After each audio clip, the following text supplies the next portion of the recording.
friends, thanks for joining me for Nisarah Knows, because I'm Nisarah and I know stuff.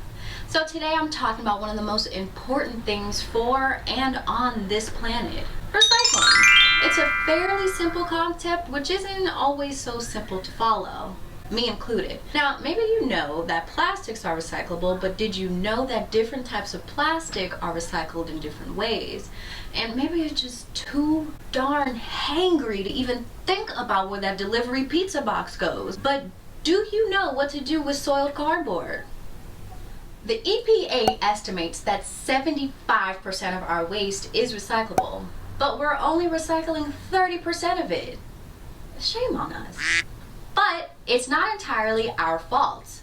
Firstly, recycling education isn't so commonly shared, and recyclable receptacles themselves ain't so easy to find.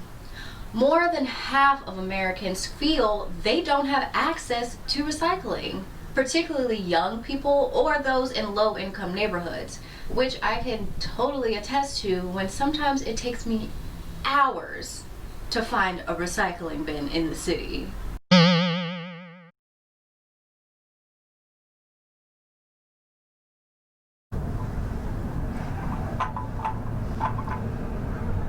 Glasses are for more than seeing. You can also recycle your glass bottles and jars in your curbside recycling.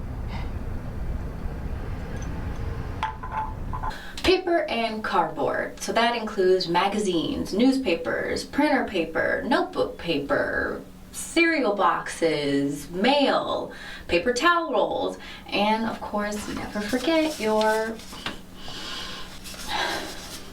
toilet paper rolls.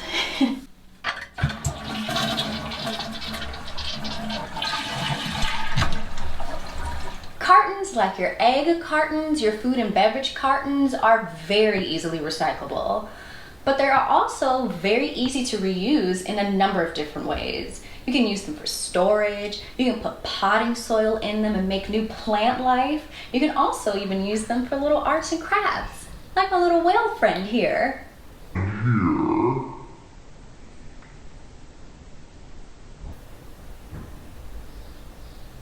Because he's obviously a whale.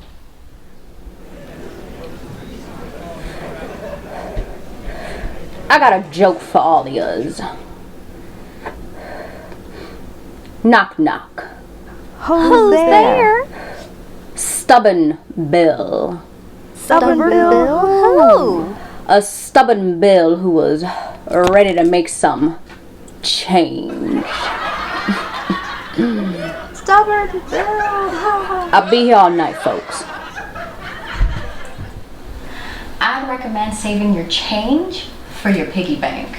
But most metals actually are recyclable. The most common you'll come across are aluminum and steel. So that includes your empty aerosol cans, cookware, foil, and food and beverage cans, which you so nicely rinsed out, of course.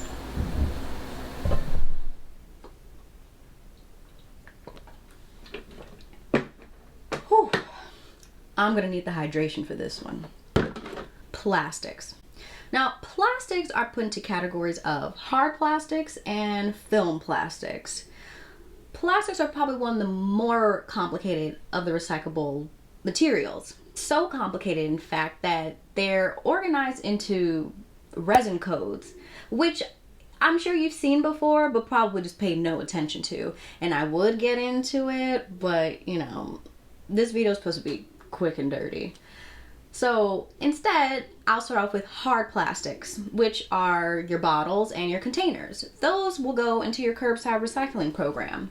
Now, film plastics, those would include things like the bag that has your cotton balls in it, or your paper towels, or plastic bags. Those are also recyclable, but not your curbside program. Instead, you will take your film plastics to a local recycling facility or to your nearby grocery store.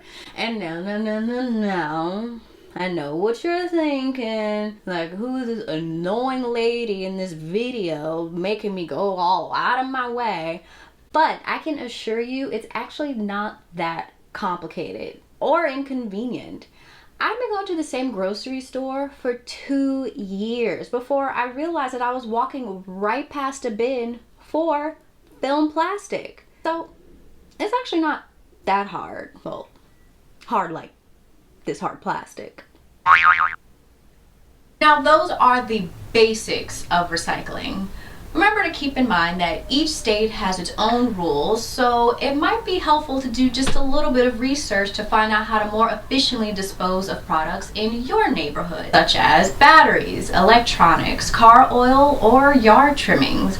And also keep in mind that while recycling is a great way to help the planet, one of the best ways is to just eliminate the excess waste altogether.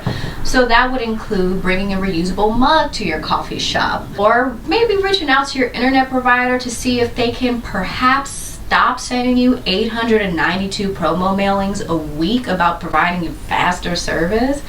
And also, whenever possible, opting to buy that item in the store as opposed to having it shipped and delivered to you. This alone will eliminate the excess need of packaging and emissions. So keep all of these things in mind. Remember to rinse your products before you put them in the recycling. That's all for today.